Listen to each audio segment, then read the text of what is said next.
Hello, my name is Will Meshnig, and I'm a discussion group coordinator and a member of the Student Advisory Board here at the Dole Institute. Welcome to the Dole Institute of Politics, and thank you for attending today's program. Discussion groups are made possible by Newman's Own Foundation, and we'd like to thank the Dolph Simons Family Fund for sponsoring Jerry's residency. Today's program will be live streamed and available on our YouTube channel. We are also excited that C-SPAN is going to broadcast this session. You can also access videos of past Dole Institute programs by visiting our YouTube channel at any time. After the program, we will have some time for the audience to ask questions. If you have a question, please raise your hand and a student worker with a microphone will come to you. For virtual viewers, please send your questions to dolequestions@ku.edu. dolequestions@ku.edu. Please ask just one brief question. The Dole Institute's mission is to foster civil and respectful discussion around around important and often difficult topics. Please phrase your questions with this in mind and ask just one brief question. Before we begin, I'd like to remind you to please turn off your cell phones. And now please join me in welcoming our fall fellow, Jerry Seib.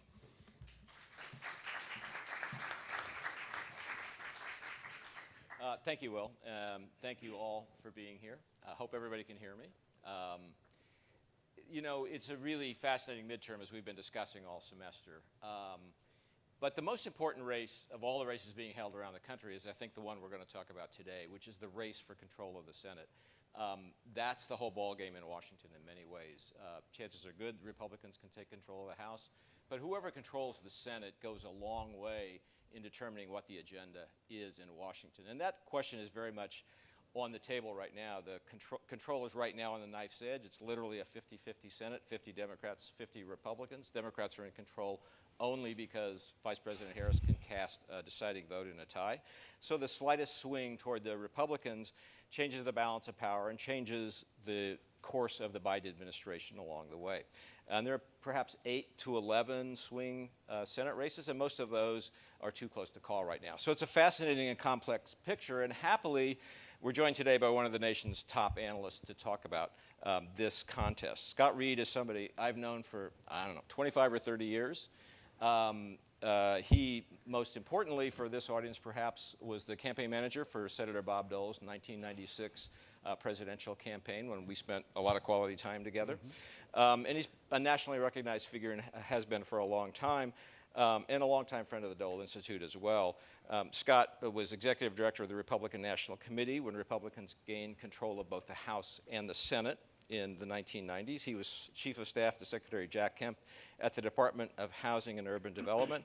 And later he became chairman of the Chesapeake Enterprises' own political firm and served for years as the political strategist for the U.S. Chamber of Commerce. Scott, thanks for being with us. Thank you, Jerry. Thank you for having me. Nice to see everybody. The national picture has been very up and down this year. Looked like a traditional midterm at the outset of the year, I would say, with Republicans having all the advantages the out-of-power party has in a traditional midterm, which is they usually gain seats. They benefit from a president with low approval ratings. Then abortion and the January 6th debate and gun violence intervened in the summer, and Democrats seem to have shifted the momentum. And now things seem to be moving back in the Republicans' direction. You know, it is a very close race, and I think we have a slide from a latest Wall Street Journal NBC News poll that shows you just how tight this race is. In the swing states, where in our survey it was a 47-47 tie, choice Democrats versus Republicans in swing states. So how is this midterm similar to, and how is it different from traditional midterm elections? Well, first, thank you all for having me. It's a pleasure to be here, an honor to be here. I was here about 10 years ago, and I'm just amazed at how this facility has come together under Bill Lacey and now under Audrey. It's a beautiful, beautiful place. Jerry asked me last summer to come out around now and talk about the Senate races, and it was early in the summer. And I thought, oh, this will be great. Republicans look like they're doing really well. This will be a nice, easy thing. And you're right, the summer changed a lot. The Dobbs Supreme Court decision came out in the summer, and all of a sudden everybody looked like that was going to be real trouble for the Republicans. And then in August we had the Trump Mar-a-Lago raid, which put aside what was happening from a political standpoint, that literally dominated the news for 30 days. So all the Senate candidates on the Republican side kind of died and stopped raising money because everybody was just talking about Trump. So those two things, by Labor Day, I was starting to think, oh, this isn't going to be a fun deal out at the Dole thing with Jerry, because it's going to be quite complicated. But a lot has changed since that. These midterm elections are traditionally a referendum on the president. He's either doing a good job or a bad job. And there's two fundamental polling figures we look at to judge that, if you could look at what's going to happen. One is the president's job approval. It's at about 43% today. Traditionally, if a president's under 50 in a midterm election, he's going to lose a bunch of House seats. And how that translates to the Senate, we'll talk about as we go on. The other thing is this generic number. And this poll has it tied at 47. If Republicans go into this election day, and by the way, voting's already started. 8 million people have already voted, believe it or not, around the country. It'll be up to 9 tomorrow. But if Republicans go into the election weekend with a tied generic, they're going to do very, very well. And I've seen some polls where the generic's 2, 3, 4 Republican. And we have to be down 5 to be in a bad position, Republicans, to do well in the election. And I think they're on track to do well in the election because of the environment around the president. We're going to go into the races, but to me, he's the decider right now. But there's also some evidence that in this midterm, unlike some in the past, there's been some separation between people's choice for Congress and their views of the president. We've seen some of that in our poll where the president stays flat over the last 3 or 4 months, but Democrats rise. So is it possible this is different in the sense that it's not being steered by views of the president? I don't think it's different, and the one indicator I have seen recently in that is where the president's spending his time. Usually, the president is out campaigning very aggressively for the real targeted races. 2 weeks ago, he was in California and Oregon, Democrat strongholds. Last week, he went to Pennsylvania one day for Fetterman. Spent the weekend in that major swing state of Delaware. I mean, nothing going on there. Your home state. My home state. And then this week, he's going in for Fetterman. Obama's going in for Fetterman later this week in Pennsylvania, too. My point is, he's not in any of the real battleground states trying to move the numbers. I know President Obama is very popular with a lot of people, but I believe politics is kind of about the future. And while Obama coming in will get somebody a nice headline that he was there, I don't think it moves a lot of votes and undecided votes. I mean, this is a tough election because the country is so polarized. There's just a sliver of undecided voters that aren't already in their red shirts or their blue shirts or the shirts and the skins. And when you're in this phase of a campaign from October on, you're trying to win the news day every day. You obviously have your advertising going on. You're trying to drive a message. And you really have to win the day to get to the end here. And I just don't see a lot of the Democrats doing that right now. And they're getting no help from the president. Yeah. Mrs. Biden is the #1 surrogate right now. Not First Mr. Lady. Biden, Mrs. Biden. Not Mr., Mrs. Yeah. We were talking with some students earlier about 1994 when Republicans took control of the House. You were around, you were chief of staff at the RNC, at the Republican National Committee when that happened. That happened because, in part at least, Newt Gingrich gave Republicans an agenda to run on, an agenda for governing. Have Republicans made a mistake by not doing that until very late in the game this year? In other words, have they given people enough reason to vote for Republicans, not just to vote against Democrats? That's been the real fundamental split in the Republican Party this cycle. Whereas Mitch McConnell, and the Senate leader, doesn't believe we need an agenda. He believes it's all about the president and a referendum on the president. Whereas Kevin McCarthy, who I think will be the next speaker, the leader of the Republicans in the House, has come out with his commitment to America. If you're a House member running, I like having a commitment to America, a list of 10 or 12 things to talk about. I think it brings message discipline to your campaign. These are all common sense, small c conservative, right of center ideas, and I think it helps. But the Senate and the House races are different because the House seems to get caught up in a big wave of what's going on nationally, where these Senate races are more one-offs. Even though they're influenced by the national scene, the money in these Senate races now is just astronomical. It's changed everything.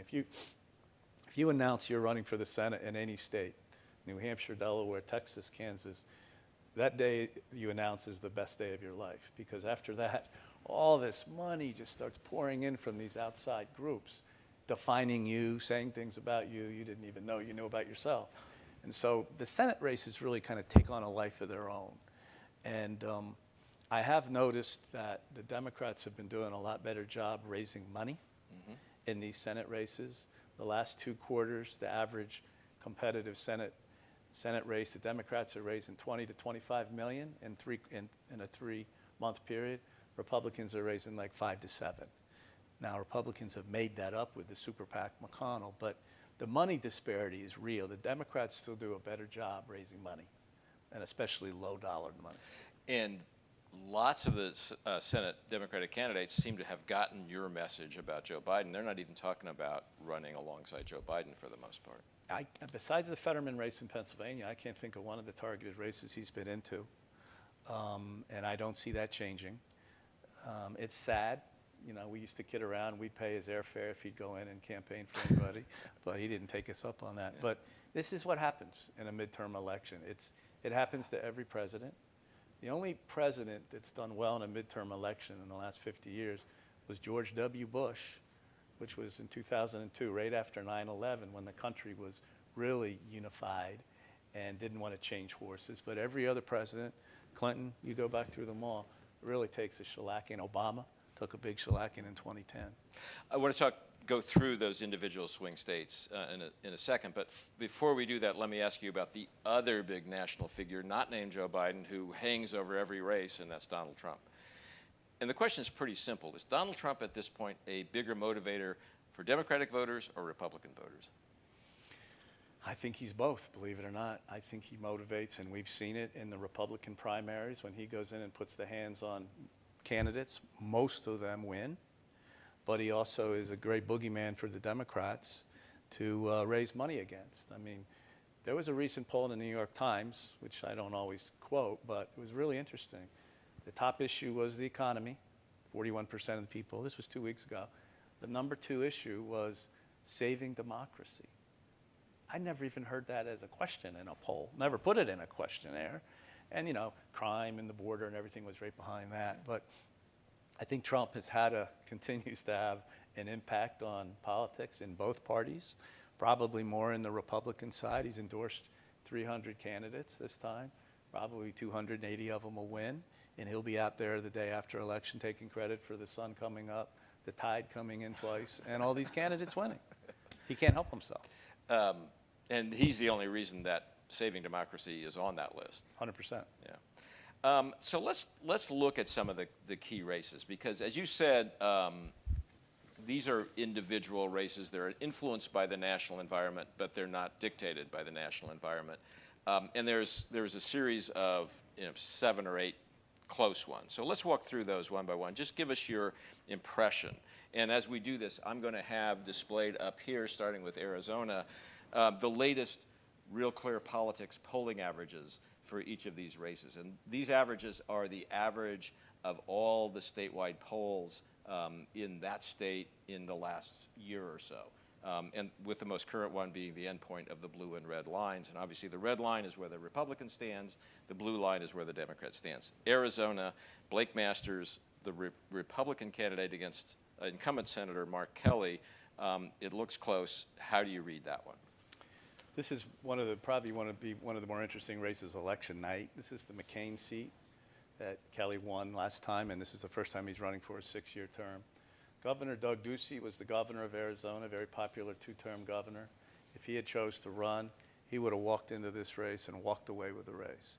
But he didn't want to run because of Trump. He didn't want to deal with Trump because he's not an election denier.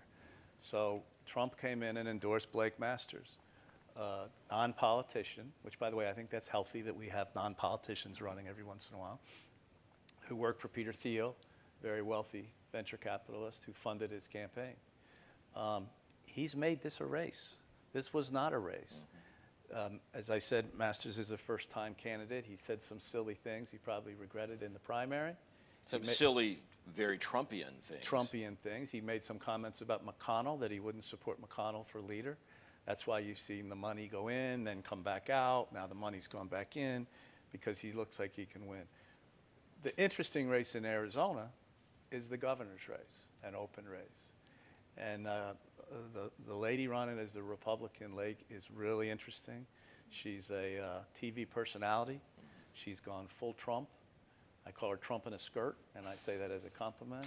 But she is really a good politician, and she's probably going to win, and she's leading the ballot out there, and I think she's going to help Masters get in. This will be, if Republicans win this one, they'll be at 53. Just because that'll tell you something about the way the wind's blowing It'll nationally. tell you the way it's going. Okay. The second one I want to talk about is Nevada. And I, honestly, this one has taken me by surprise a little bit. So it's Adam Laxalt, a Republican who's run for office before and not gotten over the hump, against an incumbent Senator, Catherine Cortez Masto. I'm a little surprised at her weakness and his strength, but I take it from our conversation earlier, you're not. You kind of saw this. Well, Laxalt, first of all, is a magic name in Nevada. His grandfather was Paul Laxalt. He was Reagan's top chairman, senator from Nevada, just an amazing fellow, friend of Dole's. Adam's been attorney general. He ran for governor and he lost. He's running against an incumbent here. He's consistently been leading in the polls just by a few. The interesting thing happening in Nevada is Clark County is Las Vegas. There's a sheriff. Sheriffs are really powerful in places. The sheriff's running for governor. This guy's name's Lombardo.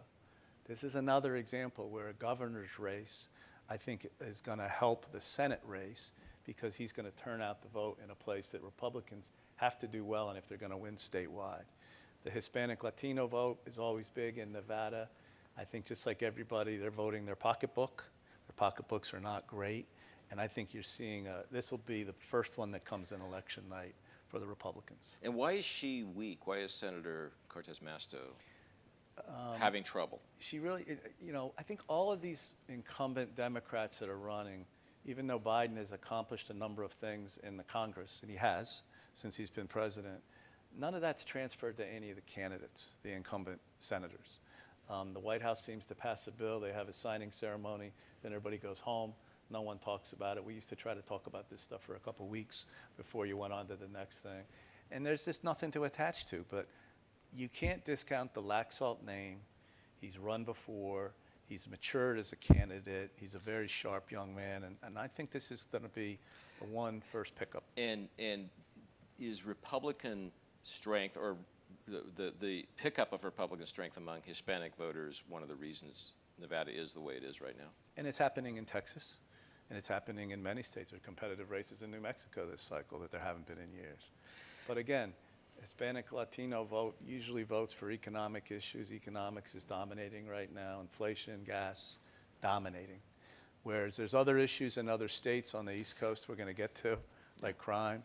But out there, it's the economy. And you don't necessarily think of Nevada as a place where working class voters tip the balance, but they sort of do. They're service working class voters, not hard hat working class voters. And it's big union, and the union is not 100% behind CCM. Okay. That's the difference.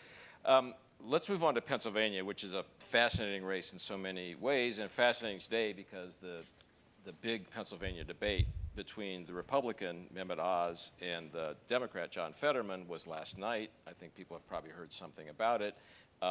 There's so many twists and turns in this race, you don't know where to begin. You start with John Fetterman, the Democratic nominee, having a stroke about the time that he was nominated to run, and the sort of in and out of Dr. Oz on the question of whether he's a Trumpian candidate or not.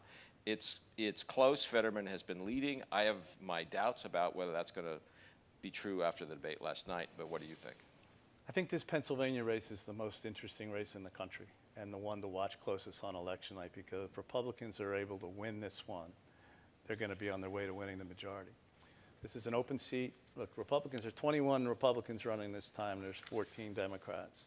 Of the 21 Republicans, 6 of them are open seats like this, which means you have to nominate a candidate and then run in the general election. This is one of the states that Trump got involved in and put the hands on Mehmet Oz. He's a TV personality. You've all probably seen him on TV. First-time candidate, lived in New Jersey, just moved to Pennsylvania. Some of that's a topic right now. But he's been steadily coming on. He had a very tight primary. that he won by 980 votes. He started in a weak place. That was back in June, and he never really united the Republican Party around his candidacy like you need to do after you win a close primary.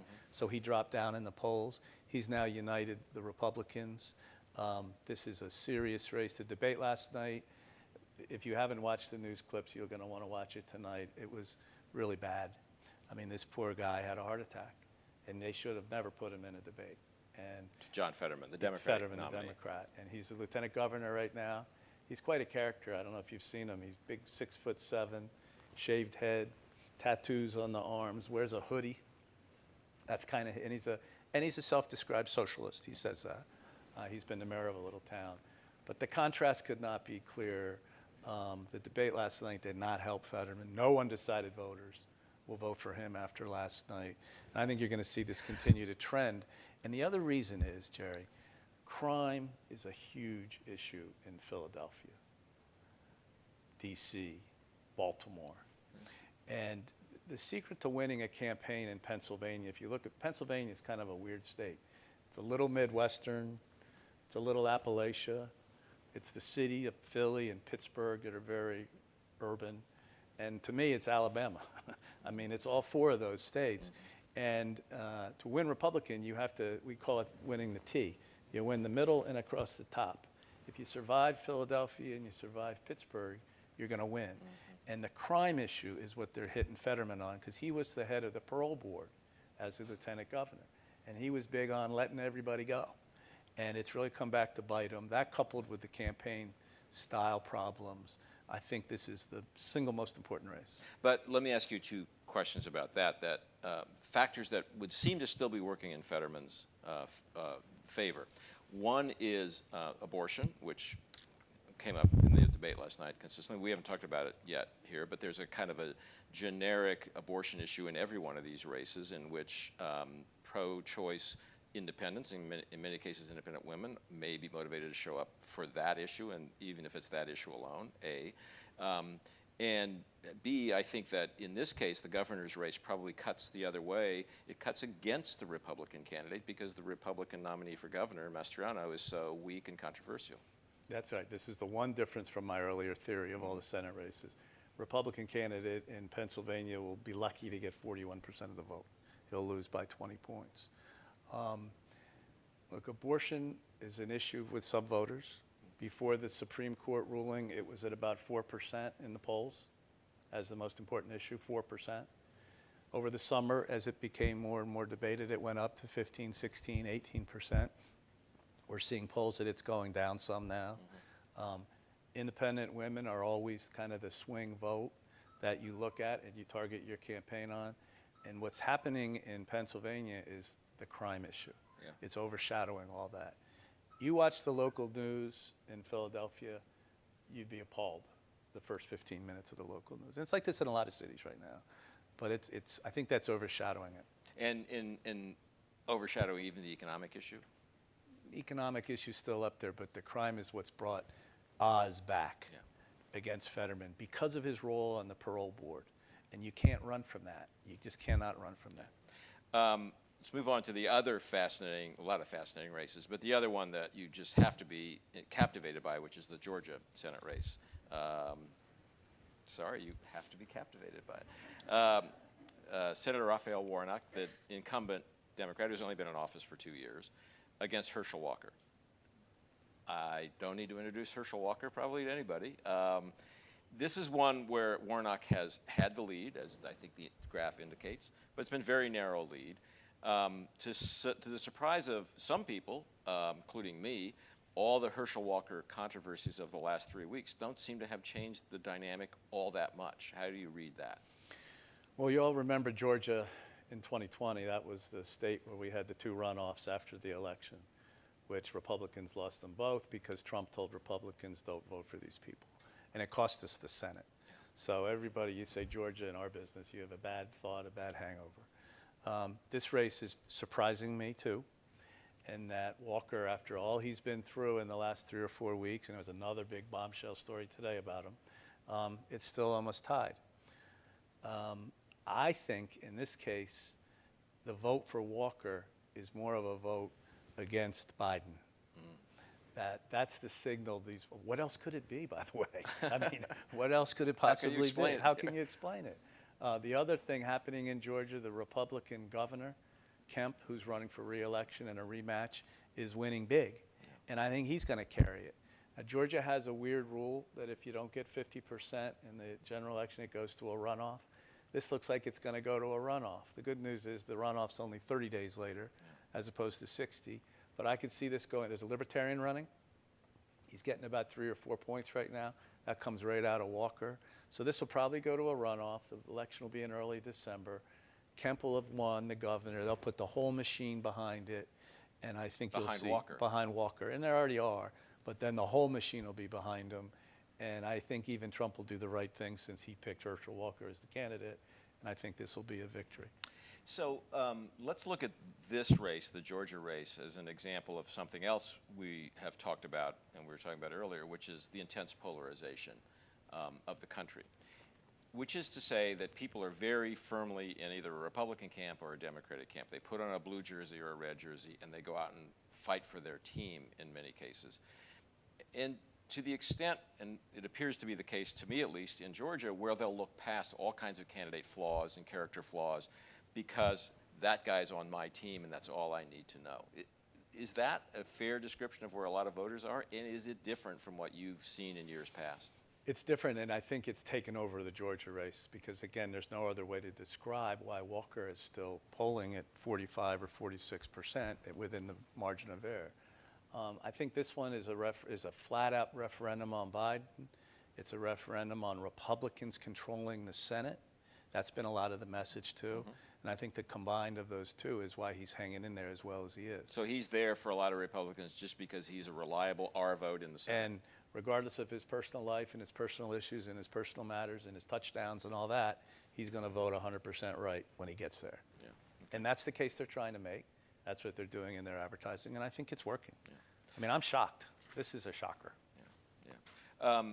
Let's move on to North Carolina, which is one that hasn't gotten as much attention. But it's a state that's still drifting, tending Republican. It's tending red, but it's less red than it used to be. And Democrats have thought that this might be the sleeper race for them. It's Ted Budd, the Republican, against Sherry Beasley, the Democrat. It's an open seat. There's no incumbent senator running in this one. Is this a chance for a Democratic surprise or not? I thought over the summer it could have been. Budd is not a great fundraiser. He's a congressman, and he's a really good guy, conservative, a Trump guy, but not a crazy Trump guy. But he's not raised any money. And here you have one of the key states like North Carolina. At Labor Day, the Budd campaign wasn't even on the air. Unheard of. Every campaign goes on the air at Labor Day in any state, even in Kansas. And so this has surprised me because I thought it would have become a race. I think it's just the generics on the state right now. Beasley's really not come out of the blocks very well, the Democrat woman running, and I think Budd's a winner. Yeah, and does the flow of money into the state nationally suggest that other people are drawing that conclusion as well? Well, McConnell's basically put 30 or 35 million into this race. So he's going to carry. He's carried Budd through the whole time because they line. Recognized he's not able to raise money. They're not able to run a competent campaign. So if anybody's going to owe a debt to Mitch McConnell after Election Day, it's likely to be Ted Budd. McConnell has really, the super PAC McConnell's run this time, by the way, they've raised $400 million. Think about that, $500 million. Wow. And they've come in and rescued a bunch of these campaigns, and he's going to get a lot of the credit, and Stephen Law that runs the Senate Leadership Fund for doing this because they've been very smart where they've gone and spent their money. They're not chasing rainbows. They're going putting lead on the target where they need to. And as an aside, what's that going to do to the Trump-McConnell relationship afterwards? Is Donald Trump going to give Mitch McConnell any credit for what he's doing and what he's going to have done? I think when Trump called McConnell an old crow, I think that was kind of the end of the relationship. And I don't think that's ever going to be repairable. And look, McConnell's a pro. There's a reason he's the longest serving Senate leader in history. He's about one thing. He doesn't want to run for president. He wants to be the Senate leader. And he is, and he has been, and he will be probably until he passes away. But he runs it with an iron fist. But the Trump-McConnell relationship was gone on January 6th, and it's never come back. Yeah. Let's move on to another state that's been in the middle of every national race for the last 10 years, which is Wisconsin, which has become a swing state that's drifting more Republican. And it has an incumbent Republican Senator, Ron Johnson, running against a fairly progressive Democrat, Mandela Barnes. This one looked like it might be a race earlier. It looks a little less as if Johnson's in trouble now. How do you read it? Ron Johnson is an incumbent, two-term businessman, totally new to politics when he first ran. Ran on a two-term limit, changed his mind, decided to run again. He was liking it so much. But this was the most concerning race for us of all the incumbents all year long. He's a very methodical campaigner. He raises the money. He chose an opponent that's a lieutenant governor, and he's just been drilling him on being out of touch with Wisconsin. And the polls have shown it. You saw where it crossed. You know, Ron John was down consistently. He crossed right after Labor Day, and he hasn't looked back. He's on his way to winning. I mean, this was the most concerning race all year long. And what's the factor that accounts for the lines crossing? What happened in Wisconsin? I think Republicans started to come home. Independents heard the starting gun go off at Labor Day and started looking at how they're going to vote, and they want to send a signal to the president. Again, this is another referendum on the president. By the way, there's a governor's race in Wisconsin.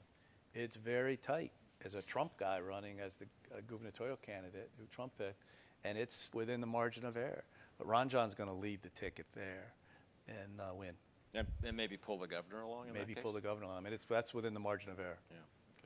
Okay. Let's turn to one that I've been fascinated by for a year and a half, which is Ohio, where you have, again, it's an open seat. There's no incumbent. J.D. Vance, who's turned into a fairly controversial, very Trumpian Republican nominee against Congressman Tim Ryan, who is a working class Democrat from Youngstown, who's trying to model a different kind of non-progressive Democratic candidacy, and who separated himself very clearly from President Biden. I had thought for a while that Tim Ryan might be the one guy who could, at this point, pull off a statewide victory in Ohio. Maybe he can. You look at these numbers and you know it's a tough uphill battle for him. Could Tim Ryan actually pull off this? On paper, and if you saw Tim Ryan, he's a very impressive man. He's a congressman. He's a moderate Democrat. He goes on Fox. He's not afraid to talk to conservatives, and he's very impressive. He ran for president, didn't do that well, took on the Senate race. This is one that was very concerning because there was a big Republican primary, and Trump decided to go in and get behind J.D. Vance, who a lot of us have read his book. If you haven't read it, it's a really interesting book, the Hillbilly book. But he's first-time candidate, not a great candidate, not a lot of enthusiasm, doesn't work super hard, doesn't campaign a lot. And this had been tight for a while. It seems to have turned the corner in the debates. Again, Vance has not raised a lot of money. McConnell's had to go in and spend about $30 million to prop up his candidacy. But I think it's fair to say, and by the way, another example, the governor, Mike DeWine, he's winning by 16 points over his opponent, where I think DeWine's going to help pull Vance in. I think Ohio is a red state. Yeah. And this is kind of the final nail in that coffin. But Ryan is a very impressive candidate, and we were concerned, but I think this is. And just as an aside, if Tim Ryan doesn't win this race, he's a very impressive Democrat, as you say. There's no place for him to go from here, I would think. Well, he's been in the House a long time. He's been in the House 16 or 18 years, I believe, so he's probably looking to start a new career. Yeah, exactly. So, let's talk about it. There are a few others that aren't on my greatest hits list. Let's just run through those fairly quickly. We should mention Kansas, by the way. There is a Senate race here. I heard there's a Senate race. Yeah, so we haven't. I didn't highlight it because it's not much of a race by most accounts. I mean, Jerry Moran, the incumbent, is running incumbent Republican, is running against Mark Holland, the former mayor of Kansas City, Kansas. It doesn't seem as if Jerry Moran has very much to worry about. No, we don't even need to talk about that. Okay. No, I'm kidding. I know you're very proud of Moran as a senator. He really does a great job back in Washington. He's a conservative, but he's what I'd call a pro-governing conservative. He tries to bring Democrats together to get things done. He doesn't appear to have a race. He's had a great career, and I think he's going to have a huge future as a leader. Here's a state I didn't think we'd be talking about for any reason in terms of the Senate races this year, Colorado. I assumed Michael Bennet, the Democratic incumbent, was safe. Seems like his kind of state. He seems like he's a good candidate for Colorado. Yet he's got a real race. He's running against a Republican businessman, Joe O'Dea, and it's tighter than I would have guessed. Are you surprised? There's always one race in every cycle that the experts in Washington miss. And I think this time it's Colorado. Republicans are running a moderate business guy, Joe O'Dea, who owns a construction company, against an incumbent senator who really nobody knows what he's done because he hasn't done a lot. He's a very nice fella, but he hadn't done a lot. This is a state Biden won by 5 points. O'Dea is not a Trumper. He actually stood up to Trump last week in a debate, and Trump turned around and cracked him the next day and called him a rhino, which will probably help him with independent voters that haven't voted yet. But I think this is the one that could be the surprise on election night, because this guy, O'Dea's run a perfect down-the-middle campaign that appeals to everybody. Now, you may remember President Biden 3 weeks ago went to Colorado and did an event for Bennett, but they were giving, it was a national park event. So it wasn't a political event. It wasn't on message. It wasn't about the economy or inflation or gas. It was about giving a bunch of acres to, and it was kind of a weird deal. And I think he had a commitment from the White House to stop in the state, but they chose not to go to Denver, where normally you would take the president and do an event to get a lot of attention for you. It goes back to my earlier theme that it's very hard for places for Biden to go to campaign. Yeah. This Colorado race could be the race. I don't think a single, by the way, Republican incumbent's going to lose on election night in the Senate. Murkowski in Alaska is one because they've got ranked choice voting, which is complicated. Grassley in Iowa, Grassley's 89, but he looks like he's going to win. And you've got the Mike Lee situation in Utah where there's an independent Democrat running against them, combined line, but I think he'll still win. To me, those are the three incumbents we're going to have to watch election night. One of those three could drop, and then the whole map gets scrambled. But if Democrats lose an incumbent in Colorado, I can't imagine how you can put the math together to control the Senate. If we get to Colorado, it's over. The horse is out of the barn. Yeah. To me, the three races to watch are Pennsylvania on election night, Pennsylvania, Nevada, and Georgia. Whoever wins two of those three will be the majority, no matter if Georgia goes to a runoff. And even if Republicans lost, they'd still be in the majority. So let's talk about a couple of outliers there as well that could conceivably be interesting. Washington Senator Patty Murray is running against Republican Tiffany Smiley, which, by the way, is a great name for a candidate. She's got a race on her hands too, apparently. Tiffany Smiley is a very attractive, smart young lady that is just taking it to Murray. Murray's been there 25 or 30 years. She was the grandma in sneakers when she won the first time. Yeah. So now she's a super grandma in sneakers. But the polls have consistently had Smiley down about 6. Yeah. She's raised a lot of money. I think she raised about 10 million last quarter, which is an incredible amount of money for a challenger race against an incumbent senator. But the poll, it all looks good. She's really great. You'll see her on Fox tonight. She's on almost every night doing a show. But the polls haven't closed yet, and that concerns me. Yeah. Florida. I thought at one point Marco Rubio might have a real challenge on his hands, and he probably does, because Congresswoman Val Demings, the Democratic opponent, I think is a very strong, attractive candidate, kind of a moderate African-American woman, very She was a police forceful. chief, Yeah, so she doesn't have the crime problems. Right. It doesn't look like it's as close as I thought it might. What's your analysis? Rubio's consistently up 4 or 5 points. She's an incredibly impressive Democrat candidate. Again, Florida's become very red. DeSantis, the incumbent governor, is up 11 points over Charlie Crist, the Democrat. Again, it's a place where, I mean, Rubio's going to win by 4 or 5, which is fine. A win is a win. I thought this was going to be a more competitive race because I watched her during the impeachment. She was very impressive as an impeacher. But Rubio's done his homework, and I think this is another one where the Republican DeSantis is really helping the whole climate down there make Florida red. And would that set up a Marco Rubio versus Ron DeSantis, both running for president from Florida scenario for 2024? I don't think so. I don't know, but I don't think Rubio would run again. DeSantis is kind of the talk of the town right now with everybody on running for president. He's going to run up the score. He's raised $200 million for his governor's race, which again is just an incredible amount of money. But it also is now he has a national infrastructure in place on how to raise money if he decided to run for president. But I think they're friends. And even though Rubio and Jeb were friends, I don't think he would run again. I think he ran once.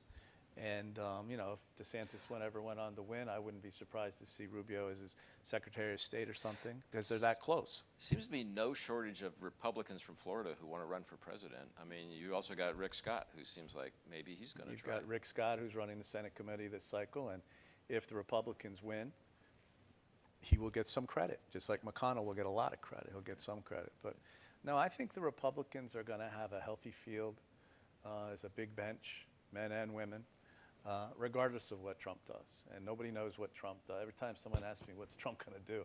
It's usually the exact opposite. He does what I think he's going to do. So I've given up on predicting that. You've got a lot of company in that crowd.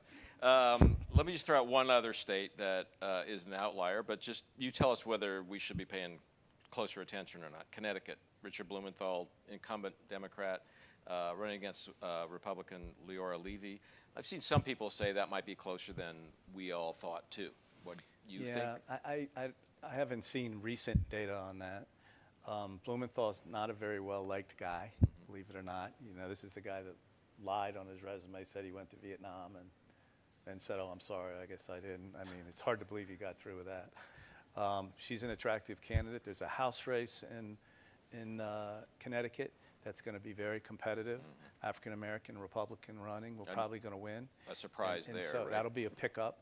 So, you know, stranger things have happened. I haven't seen any data that shows it's as close as the Smiley race in Washington, as an example. Yeah. Well, all this kind of, a couple of points, and then I want to turn to But I'll just say questions. this point on that, I'm sorry. Yeah. Something weird's going to happen on election night. We don't know what it is yet. It always does. Something or some things? Some things, and this could be one of them. That's the fun part of this business, believe it or not. You think you know what's going on. You have the data. You look at the money. You look at the messaging. You look at the debates. You think you know what's going to happen, and some October surprise happens. Yeah. You know, we seem to have a lot of October surprises. Yeah, and this will be November surprises.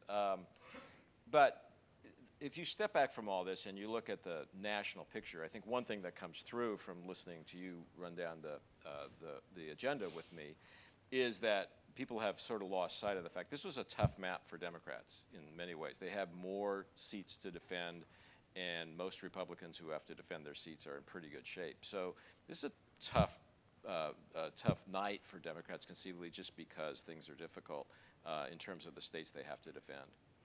I think it's a tough night for Democrats because of history, because of where the president's numbers are, the ballot, where he's spending his time campaigning says a lot. Look, I think you're going to see Republicans win 3 or 4 or 5 governor's races around the country, maybe here in Kansas, out in Oregon.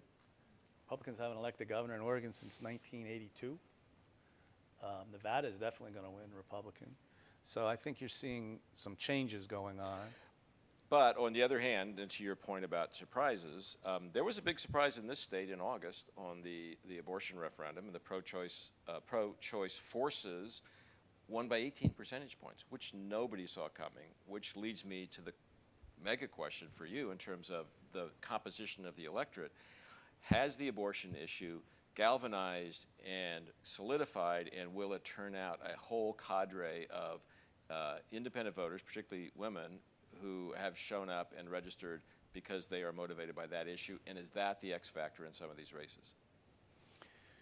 We haven't seen in the states I've looked at a big bump in registration after Dobbs.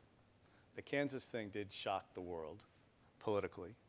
It shocked the pro-life movement politically, and it kind of woke everybody up. The polls I'm reading, I'm seeing abortion slide down, not to where it was before Dobbs, but down. And I think that the crime issue and the border are going to have more of an impact on women, the swing voters, besides the economics, than the abortion issue. That's just how I feel it's kind of coming together. we'll see shortly. And final thought, you know, we talked early on this semester at some of these sessions here about how the traditional pattern is for the issue agenda to come back to the economy in the end. That's really what we're seeing to some extent here, isn't it? Yeah, I don't think it ever left, and I think the Democrats are having a very difficult time struggling with that. I mean, this week, the President and the White House were out talking about Republicans are going to cut Medicare and Social Security. Well, no one's talking about that. I mean, that's the old playbook when you have to desperately throw something at Republicans, and I think that shows the desperate kind of state we're in right now. It's like they're messaging out of Washington to things that people don't care about. That's not what's happening out here in the rest of the country. And I think that's the big disconnect. And I think that's what you're going to see on election night, and that'll be the analysis at the end of the day. Okay. All right. Well, I want to open it up to your questions. Raise your hand. We'll have two microphones. Heidi and Will have them. Couple of requests. If you have a question, please stand up and speak into the microphone. And a question, I remind people, is actually a question. It has a question mark at the end. It's not a speech. And nothing hard. And well, no hard ones. They're all hard. So anyway, who's interested? We can start right here. Heidi, right there. Oh, that one, and then we'll go back there. Go ahead. Hi. Yeah. Hi.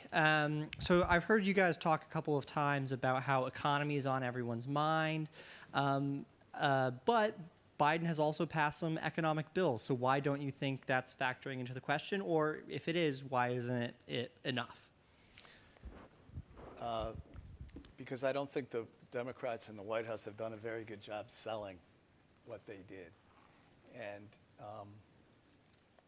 you know, you don't see a single Democrat campaign today running ads about Biden's deficit reduction thing because no one believes it, because it wasn't. It was a deal that was done with Joe Manchin in West Virginia to get him on board, period, end of discussion. So I think it's been a bit of having difficulty selling the dog food. Dog's not biting it. Well, I'll throw in a couple of thoughts. They're slightly different. It still might. I mean, the closing argument for the Democrats, I think they figured out, is it has to be on the economy. And you've heard a conversation about how the unemployment rate is lower than it's been in decades. So it still might. I think the second, though, the problem Democrats have, and we talked about this with Tony Fabrizio, your friend, and John Anzalone, the Democratic pollster a few weeks ago, is that one of the difficulties is that some of the effects that the Democrats hope that will emerge from the legislation they passed are down the road. They're not going to be felt in pocketbooks like next week. And so it's a promise of an economic boon, not a delivery of an economic advantage. And I think that's one of the timing problems that the Democrats have. I mean, and I'll give Biden and the team credit. They've done a lot of good things, but they haven't really turned it into the politics to help their party in a midterm election. Yeah, and I think you and I have both been around long enough, for better or worse, that we've seen that inflation is just an incumbent killer. It's just Death. It's just terrible. I mean, go back to the 1970s, and that's the environment the Democrats. 80, 82. I mean, yeah, even Ronald Reagan was in deep trouble in 82 because inflation was still eating up people's pocketbooks. lost 35 House seats or something. Yeah, and then it was after that Reagan bounced back. So I think we had another question back there. Oh, by the way, Heidi, before we start, I'm sorry, just one thing real quickly. I forgot to remind people that you can, if you're watching on YouTube, you can send in questions by emailing Dole questions, one word, @ku.edu, and will pick those up. Sorry, go ahead. Hello, I would like to ask a question about the debates. So in the past, it was common to have 4 debates per race, 3, at least 2. Now most races have 1 debate, if not 0. It seems that the next presidential campaign will also have 0 debates because the candidates won't agree to debate anywhere. The committee is in trouble. Are we losing them forever? And do you think it's important? Because on one hand, it's important for the people to see the candidates together answering questions. On the other hand, many people think that debates never change the race. So what is your opinion on this? Well, it's a great question, and it's a great point, because that has been one of the weird things about this cycle, that there haven't been many debates in these Senate races, in these high-profile Senate races. I mean, the Pennsylvania folks are debating once. It was last night, and it's over. And voting has already started in a number of these places. On the presidential level, there was something called the Debate Commission. It's something both parties agreed with. There'd be 3 presidential debates, 1 vice presidential debate. Both campaigns, even in '96, we would meet, we'd discuss what we wanted to do, we'd agree, and the commission would go implement it. That was the deal. Where we had the debates, the format, was it town hall, was it one-on-one, who was the moderator? Those are kind of the political decisions you had to make. The commission under Trump got very negative on Trump. They were all very publicly against Trump after he won. And Trump did probably what I would have done, is said, screw the commission. We'll do our own. I think the next nominees in both parties will come back to some type of a commission. But the Republicans, because of Trump, had dismissed the commission. And I don't think that's healthy. I think presidentially, there should be debates.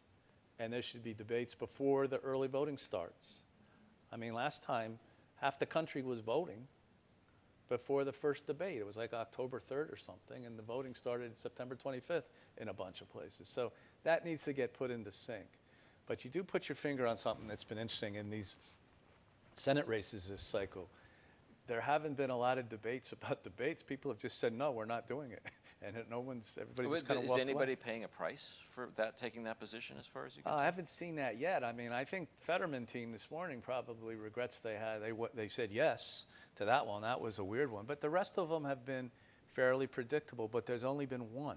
Yeah. I think Walker's only had 1 or 2, and they're done. I think there was only 1 in Florida. And there was just 1 in Colorado, so there's 1, and that's just kind of weird. Usually there's at least 2. Yeah, it's a good point. Yeah, something's changed in the MO here. So, others? Oh, right here, Heidi, right there. College Republican. Thank you for being here. I am curious about what your thoughts are for the future of the Republican Party. Trump has obviously had some major impacts. So do you think Trumpism will last once Trump sort of exits the political arena? Will the party move back to what some people recognize as before Trump? What are your thoughts on the future? Wow. I don't think Trumpism will exit until Trump exits.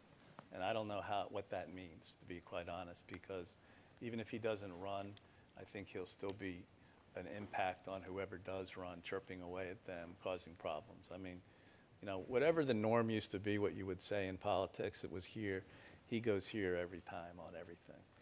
And so how that impacts everything, I don't think anybody knows. I do think there's a healthy bench of Republicans that are going to run.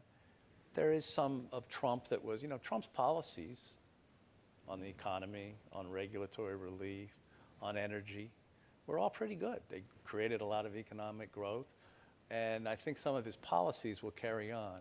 But I think his foreign policy will be debated, and I think there'll be a good, healthy debate in the Republican Party. You've seen Pence kind of step up lately and talk about that a little bit, about, going back to the Reagan kind of model. And Pence's comment about, well, maybe, there'll be someone else in the race next time. I mean, he showed some leg recently that we hadn't seen before, that he's thinking about really running. But I think there's going to be a good, healthy debate. I think a good, healthy debate about issues is good. Trump always made it personal, and that's what made it ugly and turned off people. And I don't think that will carry on to the next round of characters. So let me just follow up quickly, because you did work for the Chamber of Commerce for many years. Trump brought something different to the table in terms of the Republican Party, or his Republican Party's relationship with the business community, which is, it was very hostile in some ways. There were a lot of policies that Trump pursued that the business community liked, but there was also a kind of big government, anti-big business streak in Trumpism that produced a lot of tension between the business community and the Trump administration. And left me thinking, the business community is kind of an orphan in this political environment we're in right now. They're not comfortable with this version of the Democratic Party, but they're not necessarily comfortable with the Trump version of the Republican Party. Where does the business community go in a Republican Party dominated by Donald Trump? I think there was real tension. You put your finger right on it. It was serious tension. But I think the reason is because Trump was the first president in my lifetime that was not an ideological president, meaning he was either left or right. You knew kind of where they were going to go on issues. Trump was a transactional guy. Everything was a transaction to him. So on business, you know, he used to have Boeing and Airbus in the Oval Office fighting in front of him, kind of like a version of that show, The Apprentice, and he would just decide. I mean, it wasn't normal governing like we were used to for many years. Pence brought that to the White House. He was kind of the place where the business community would go when it really got serious, and he was about to go off the cliff on something. But it was a transactional presidency, and we'd never seen anything like that. The business community is in for a challenge right now because the House Republicans, which, by the way, represent the country and the districts they're from, is very heavy Trump. Yeah. And they're already making noises about an aggressive posture, not just against big tech, but against this whole woke movement. And a lot of corporations are doing a lot of scrambling right now on trying to figure out how they're going to deal with the new Republican House. McConnell, he plays the long game. He knows how to run this. He knows when to pop off, but he's pretty steady Eddie. The House is a whole different situation, and I do think McCarthy will be the speaker. He will have 8 or 10 House members that I would call in the exotic crowd, way far to the right, that are not going to be predictable and traditional votes, and that's why he needs to pick up 20 to 25 seats so he has a buffer so he can govern. Because if election night comes and goes and he wins by 3 seats, we're screwed because that place will be chaos and nothing will get done. Yeah, yeah. So evenly divided House, evenly divided Senate. Good luck to anybody trying to get anything done. Yeah, I think the Senate will go back to its traditional role of being in the personnel business and blocking every Biden appointee on anything. And I think so things will grind down. Biden's going to have to make a decision in the next couple months if he's going to run again or not. And once he makes that decision, I think you're going to see an open race on both sides. Other questions? Right back there.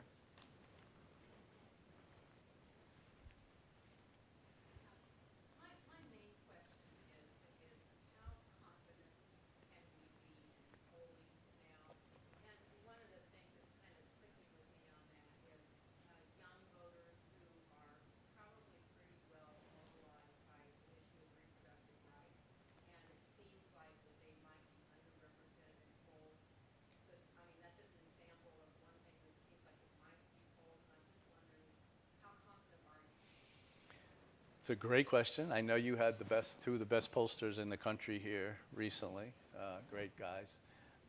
I personally think polling's kind of broken. I don't think it's like the old days where you would get calls at home. First of all, half people in this room probably don't have landlines. We all live on our cell phones now. Who wants to take an 18-minute phone call from a pollster while you're doing something on your cell phone? Nobody does. It's interesting. I live in Dallas. We used to get poll questions all the time. I haven't gotten a single one this cycle at home. Because I used to like to take the call because I'd try to figure out who's doing the poll and what they're trying to find out about Professional curiosity. Yeah, curiosity. But you have a great point. So we went through this phase with pollsters after they'd blown it like the last 4 times. The first excuse was, well, cell phones. So we would then have pollsters have to make 30 or 40% of the sample with cell phone people, which they hated because it's a harder person to get. It takes a lot of time. It's a more expensive call for them. Then we went through an internet phase where the internet, if you did a sample of, say, 10,000 people overnight, is that as good of a sample of 1,000? And that has mixed results. There are professional people out there that just go online and do polling things. And then there was a hybrid of the two. My basic rule is I kind of average 3 or 4 polls. I don't believe 1. I don't believe 2. I try to look at an average. That's why this Real Clear Politics is kind of the best thing to look at because it shows trends in the direction things are going.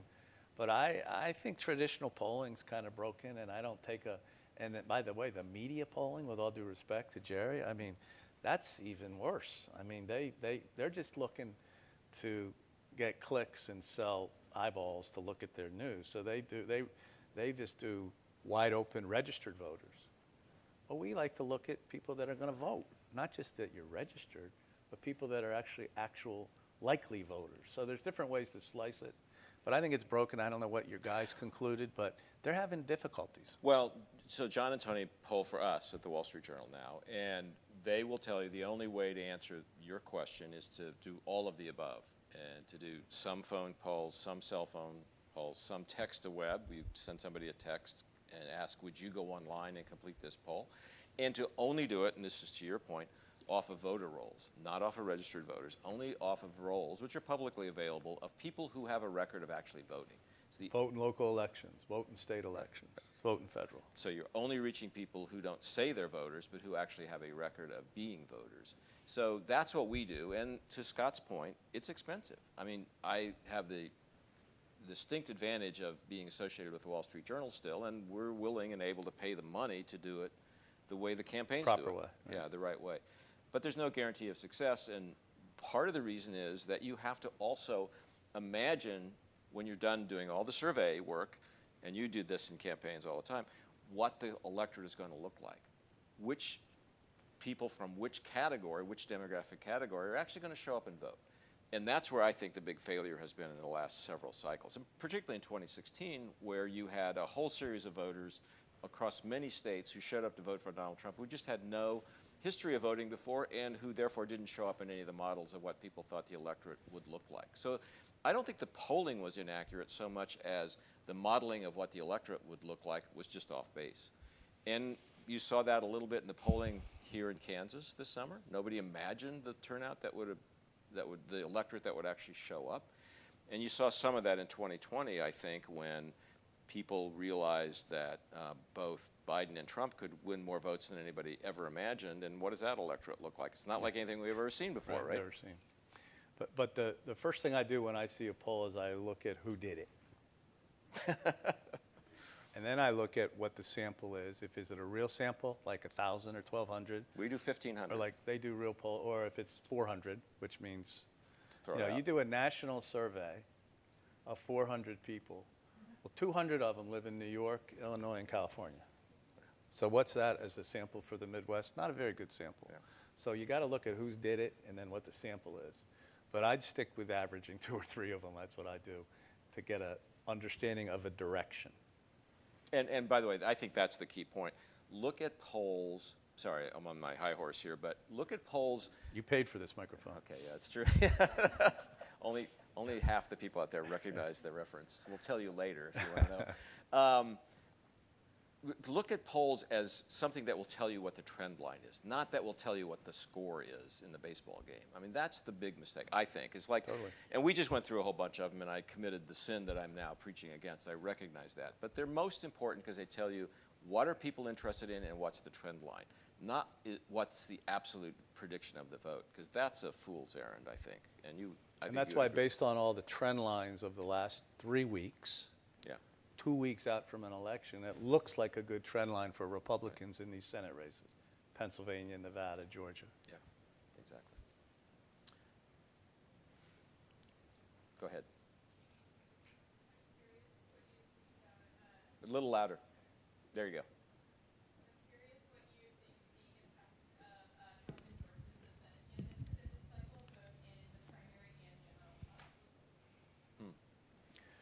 Well, I think he's batting a pretty high average. I bet it's 700.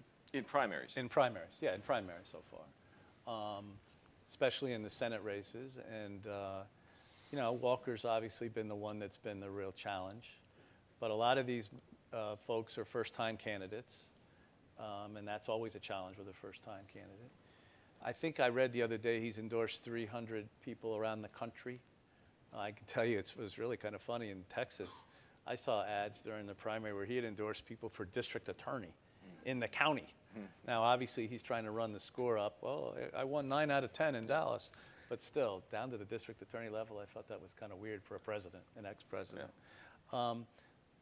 No matter what, he's going to declare victory election night, or probably the day before election day, that his people won everywhere. So just get ready for it.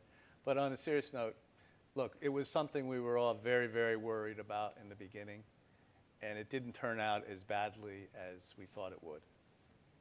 especially in the Senate races. You mean badly for the Republicans? Badly for the Republicans, meaning pick people that are just 100% unelectable. It didn't turn out that way. Yeah, which you've seen before as a party.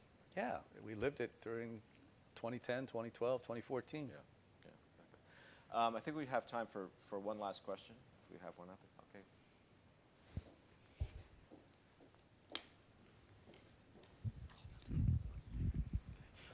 Thank you so much. Thank you so much for being here. So my question is, how do you think about the rise of DeSantis, and what's the difference and similarities between him and Trump? And well, he split the Republican into Trump part and DeSantis part. Thank you. DeSantis. DeSantis, yeah. Yeah, DeSantis is a very impressive politician. Trump did help him win his nomination to be governor and then help him win statewide. I describe DeSantis as having Trump's qualities, meaning having a good handle on the pulse of the country or his state, but he doesn't have Trump's style. He's not so mean. He's not so in your face. I think he's done a great job governing. I think since the hurricane happened, you know, he built that bridge in 3 days. I think a lot of people give him a lot of credit down there. The hurricane's still going to go on for a while, the cleanup, but he's very impressive. He's going to win big. He's going to carry in not just Rubio, but a lot of local Republicans around the state, and he's going to be the top talk of the town for a while until he decides if he wants to run or not. You saw Trump took a shot at him last week. You know, Trump, you know, you got to be with Trump 100% or you're dead. Yeah. This 99 stuff doesn't work, or 98. And he's been very loyal to Trump, but the second he pops his head up, I think he's probably the most interesting guy to watch right now. There's a big difference between running a state and running for president. Mm-hmm. As Bob Dole knew going through it a number of times, you have to put together a national team. Mm-hmm. You have to be able to understand national issues. You have to be able to show up on time, and you got to be able to raise the money. And I think he can do 2 or 3 of those things right now. I don't know if he can do all 4. You also have to be able to suffer fools gladly, and I'm not sure that strikes me as a Ron DeSantis strong suit, but it could be wrong. If you watched him in the debate the other night, he wasn't suffering very well. Yeah. But he's very impressive, and he, you know, again, I mentioned he raised $200 million. Nobody's ever raised $200 million. Well, and that, to follow up on the question, does that mean that some big chunk of that $200 million rolls into a presidential campaign? Oh, like a big chunk of like 100 of it Yeah. that he didn't have to spend. So he's going to start with a big lead Yeah. in the money part. Also occurs to me I forgot to include Donald J. Trump on the list of Florida Republicans who are interested in running for president, because he's now a Florida Republican, right? And DeSantis could never pick Trump to be vice president because they're from the same state. That's true. It'd be nice to see a new face. That's what I'm trying to say subtly. And I think there's a lane, a market for a new, fresh face. I don't know who it is. But you see a potential for a lot of fresh faces on the Republican side in 2024. Including governors Yeah. that are fresh, new, different, politically skilled, but not the hard edge. Yeah. Well, Scott, thank you. This has been a really fascinating run across the map of the United States of America. Thank you for having me. Yeah, Appreciate it. and I appreciate it very much. And thank you not only for being here for today, but for being a friend of the Dole Institute. We all appreciate it. Thank you. Just one last programming note. We will be back here same time, same place next week, and we'll switch to the other side of the aisle. Maya Rupert, who's a very smart young Democratic operative, ran Julian Castro's campaign in 2020, worked for Elizabeth Warren. She's going to be here to talk about how Democrats can hold off the tidal wave that Scott's been talking about here today. So I encourage you all to come out. Maya's a lot of fun. She's high energy, and I think we'll have a great conversation. Thank you all for being here. Appreciate it. Thank you. Thank you, Chair. That's great. Is that all right? Yeah, it's terrific. Thank you.